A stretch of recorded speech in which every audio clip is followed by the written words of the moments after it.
Welcome back to Views with Hughes and Jennifer News. This is Jerome Hughes, and the story of the hour. Apparently, the trades like MovieWeb says that, well, the fans are angry with George Lucas and that we hate him and la la la. So let's go ahead and get right into the story. We got another farce of a story that came from the heels of the failed proxy war with Nelson Peltz, who didn't necessarily get the victory from getting the board seat, but he did get a victory of a sort where, you know, the stock price went down and he was also able to get over at least over $1 billion out of it. But that's not the big story right here. The big story is actually the fact of the matter is we got somebody from the trades claiming that the fans are, well, they basically hate George Lucas. Okay. So with that being said, and this is the article here where it was written by somebody named Richard Fink saying, why Star Wars fans are upset with George Lucas again. Why they're upset with him again. I don't understand because of the fact that I got to feel, basically the article itself is filled with so many fallacies, okay? It's some truth, but then there's also a lot more fallacies, okay? And basically, this came out from last night where, many people stumbled upon this article last night when MovieWeb posted it. And man, it's like they're trying to throw punches at anyone who doesn't bow down to Disney's version of Star Wars, okay? Basically, they're painting this picture that if you're not a fan, you're basically slapping George Lucas in the face. I mean, come on. The article itself is a dumpster fire. It's like they're standing on a soapbox shouting, Disney can do no wrong. Now, they kick things off with this whole drama about folks being mad at George Lucas again, going way back to when Ewoks first popped up on the scene. But here's the kicker. It feels like they're actually just itching for someone to blame, someone to be the bad guy in their story. And they've got this sneaky way of shifting the conversation, and starts out with some gripes about George Lucas, and then whoosh, they slide into this whole narrative about how fans are always needing a new villain to hate on. It's like they're actually setting up this whole idea that Star Wars fans just out there with pitchforks and torches ready looking for the next thing to be mad about.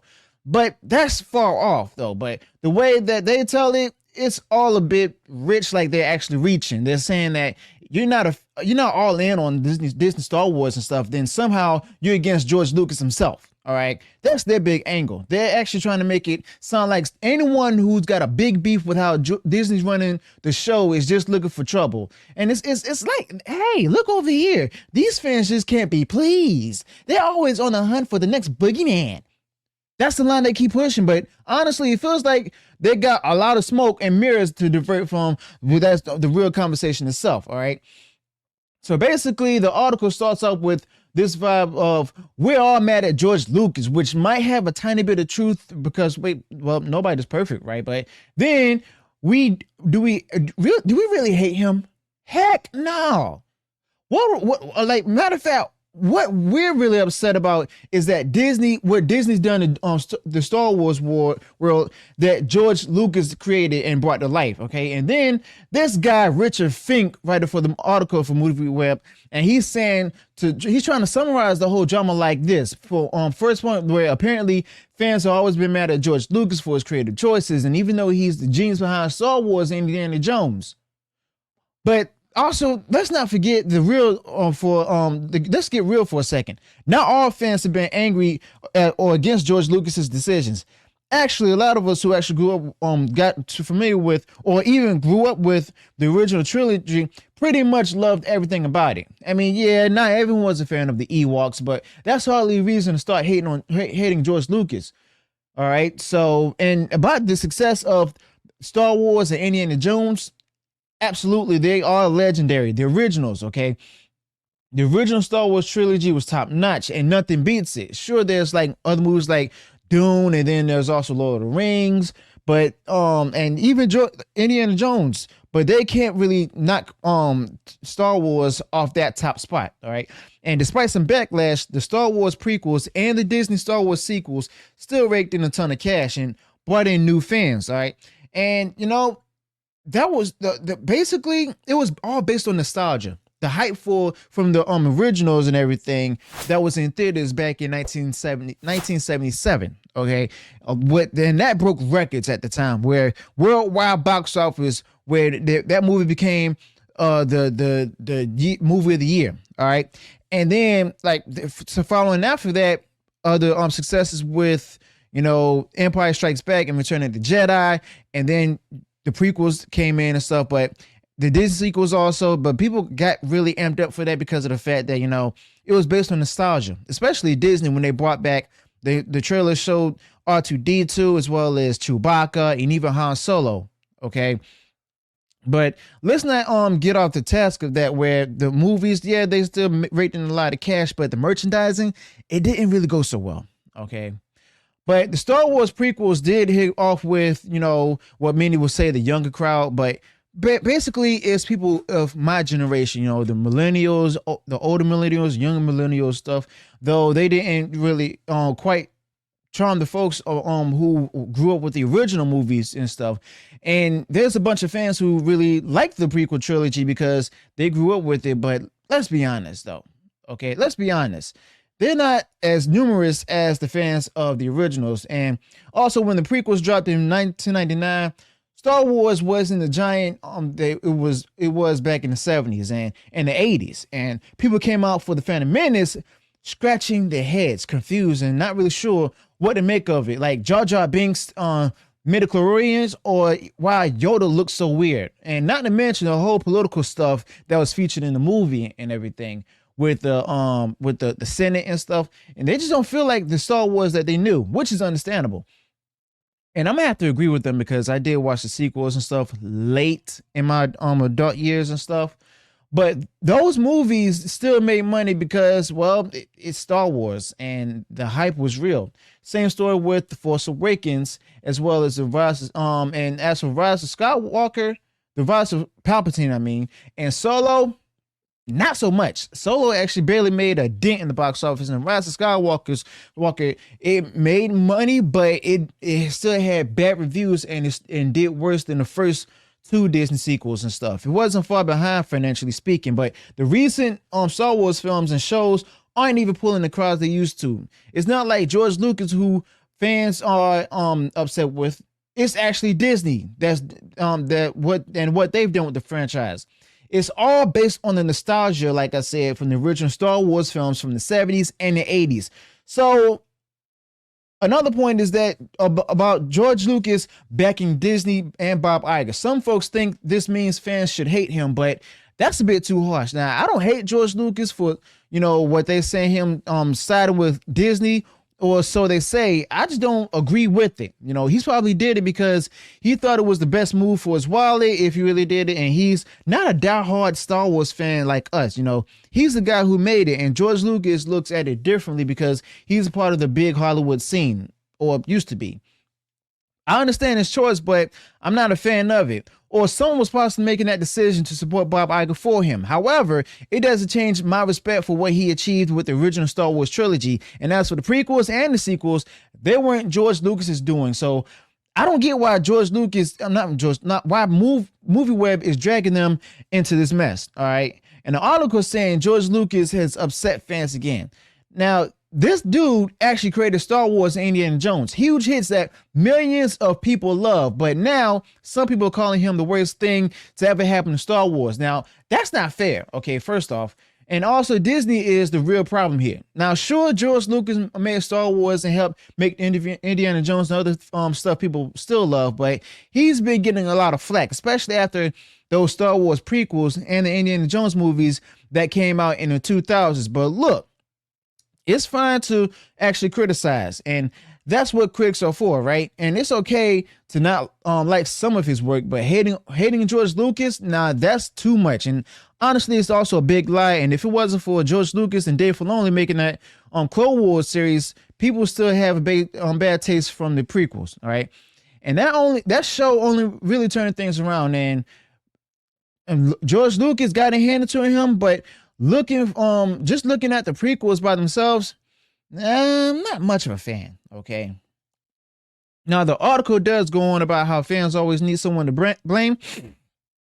And for a long time, they slammed the prequels as the worst part of the Star Wars, but when the new sequels came out with all sorts of characters, suddenly everyone loved the old prequels and started hating on the sequels, as I said a long time ago, calling them not real Star Wars. And a few loud fans even used George Lucas's own words to say that he was on their side against the sequels. George Lucas himself wasn't happy with how Disney handled his stories and calling them white slavers in Bob Iger's book. He hasn't even talked much about it, but from what's out there, you can tell he's not a fan of the Disney sequels.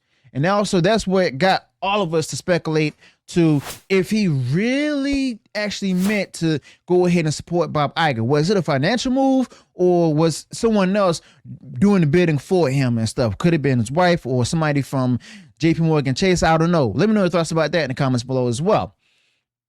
Now, also the article does bring up some hearsay, like Ruin Johnson loving his own movie, The Last Jedi, to try and make a point.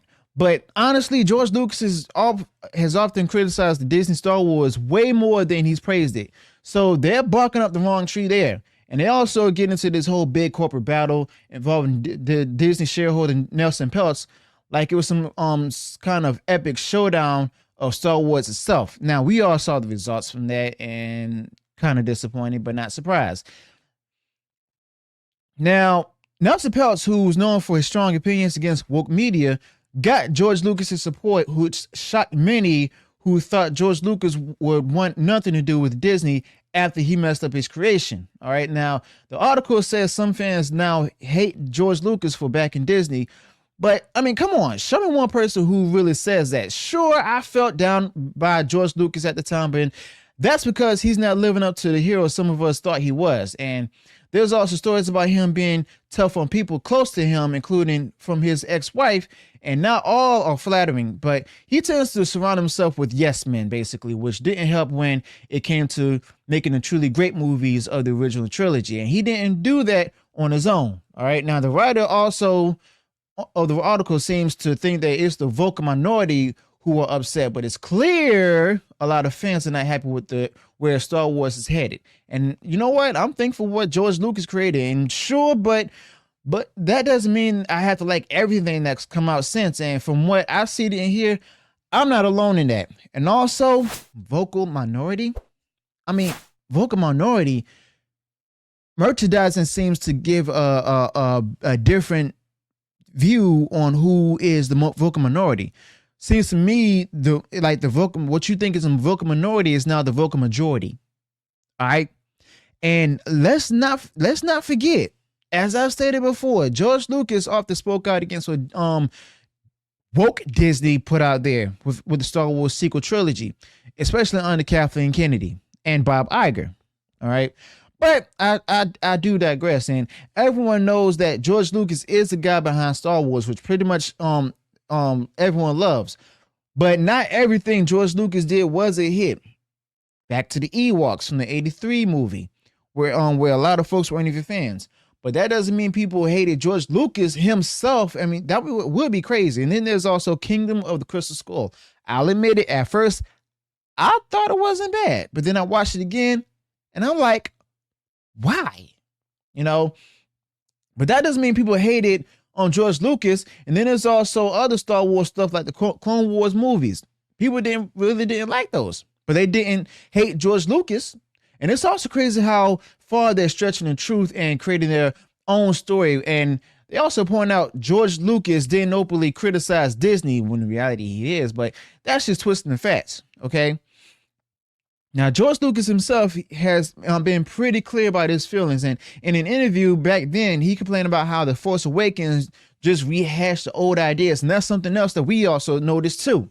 And I'm also explaining that in details in past videos. And he always tried to bring something new to the table with each film, but Disney didn't go that route. You know, Bob Iger's own memoir tried to bring something new to the table with each film, but Disney didn't do that, didn't go that route. Like I said, Bob Iger's memoir confirmed that George Lucas wasn't happy that his ideas were ignored, which just added more drama. Okay. But George Lucas talked a lot about, feeling betrayed because Disney tossed aside the story plans he handed over. All right. not bothering to follow any of it. But this guy writing the article, he doesn't touch up on that. Of course not. He's shilling for Disney, but instead he keeps pushing the tired old line that fans pushed George Lucas to sell Disney. To sell to Disney, okay? And let's be real here. George Lucas sold because he's getting older. He just wanted to chill with his family, not because of fan pressure, because he knew that he might not be up for making another trilogy. And I actually get why he sold it to Disney, and I don't blame him one bit. I just don't like what Disney's done with Star Wars itself. So honestly, it's Disney's handling that's the problem, not George Lucas selling out. And if I had something worth over $4 billion, shoo, I might sell it too.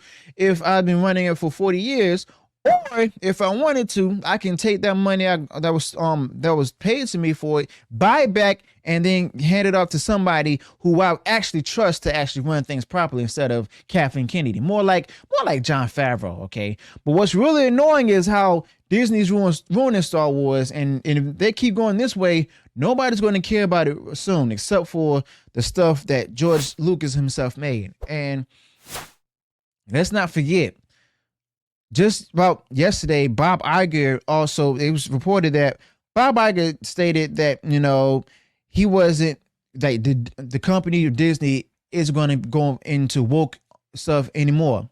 I'm having a hard time believing that, because the announcement of the upcoming Fantastic Four movie got the female Silver Surfer. Okay. So he's still gender swapping.